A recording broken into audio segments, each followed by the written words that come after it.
The link below will take you to this site, the student site, and you'll need our class code. The code is 9CHW9, and click join. You do not need to sign in and make a sign in for Desmos.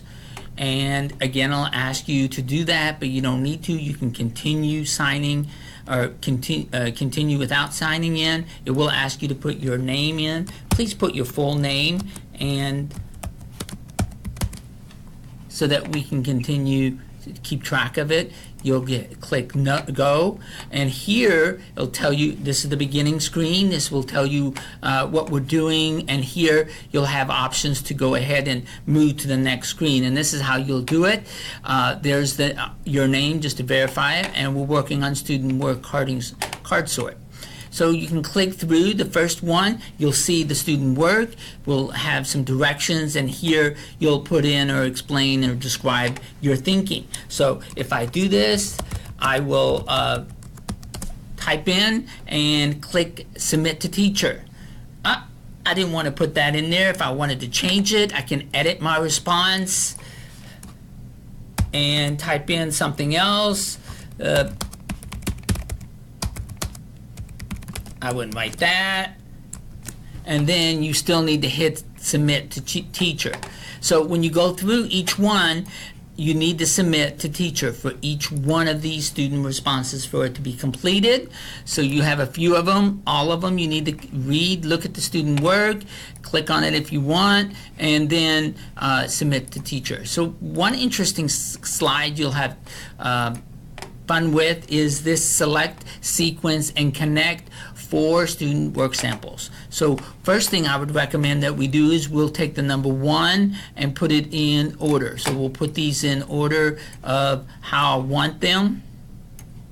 Get these out of the way. So we have 1, 2, 3, and 4. For some reason, I'm not sure why, I can't control where they are. And then I can decide, well, let's see, whose work is that that's so small?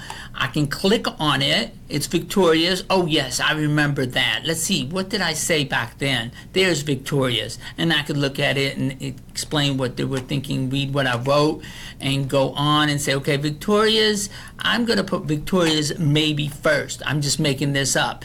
When you align something up, you can see that the number 1 box actually has a shadow in it. When you do that, it links them together, and that's the card sort. So I'm randomly selecting cards. I'm not giving you the answer, trust me.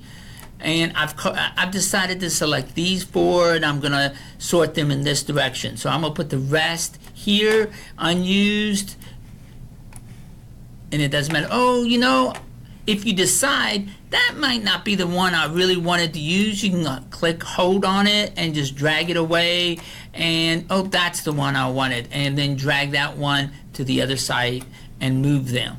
So for me, and this is just an example, this is the way I've sorted them. These are the ones I've selected, and this is the sequence I determined just for random. This is not the answers. So I'm going to go to the next slide, and it's going to ask me, explain your thinking. How did I do that? How did I select, sequence, and connect? What am I trying to get to?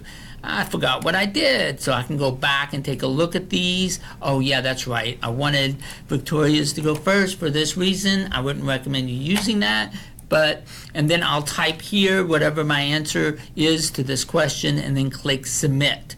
Once you submitted all the responses, then you're finished with the site, and go back to Blackboard so you can continue on to the next task. Thank you.